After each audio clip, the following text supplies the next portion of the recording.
আমি দাড়ি রাখি, এটা আমার স্ত্রী পছন্দ করে না, এক্ষেত্রে আমার করণীয় কি? যাদের দাড়ি রাখলে তাদের বউ অপছন্দ করে, তারা বউকে জিজ্ঞাসা করবেন আমি দাড়ি রাখলে তোমার আসলে অসুবিধা রাখি। তখন স্ত্রী বলবে তোমার দাড়ি রাখা, দাড়ি চাল অবস্থা দেখলে তোমার চাচার মতো লাগে, আমার ভালো লাগে না।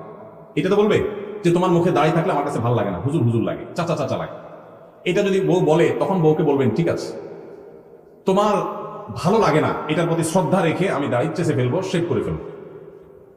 তবে সেই সাথে আমারও একটা কথা আছে, তোমার মাথার এই যে এত লম্বা লম্বা চুল আমার একদম ভালো লাগে না, আমার মন চায় তুমি এগুলো সব চেষে একদম ফুল গোলার মতো হয়ে যাও, আমার এটা খুব ভালো লাগে।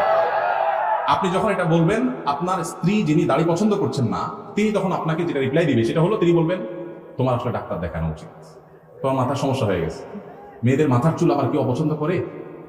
তখন আপনি বলবেন এই কথাটাই আমি বলতে চাইছিলাম আগে, এই যে মাথায় সমস্যা হওয়ার কথা আপনি আমাকে বললেন না, এই কথাটাই আমি বলতে চাইছিলাম, মায়ের ভয় বলি নেই। আল্লাহ তাআলা দাড়ি আমার মুখে গজাইছেন, আপনার মুখে তো গজার নেই। আপনি মেয়ে মানুষ, আপনার মুখে তো গজাই নেই। নখ আমারটাও বড় হয়, আপনারটাও বড় হয়।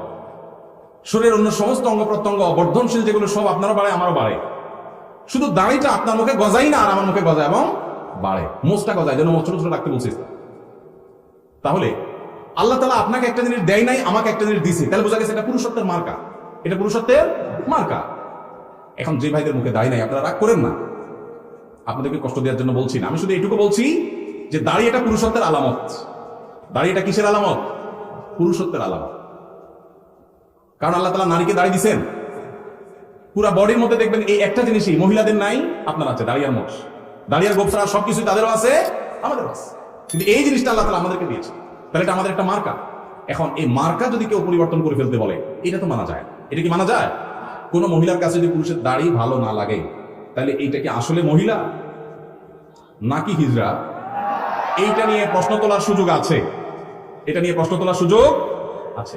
কারণ মহিলা হলে তো বিপরীত লিঙ্গের প্রতি টান থাকার কথা, মহিলা হলে তো পুরুষের মুখে দাড়ি দেখে তার ভালো লাগার কথা, কারণ আল্লাহ তাআলা ওইভাবেই দিয়েছেন পুরুষকে। ভাইরা আমার, যেই মেয়ে আপনার দাড়িকে পছন্দ করবে না, আপনি ওই মেয়ে কি দুঃখে বিয়ে করতে যাবেন? দেশে কি মেয়ের তল পড়ছে নাকি, অভাব পড়ছে নাকি? আল্লাহ তাআলা আমাদের বোনদের রুচিগুলোকে ইসলামের সাথে সঙ্গতিপূর্ণ রুচি করার তৌফিক দান করুন।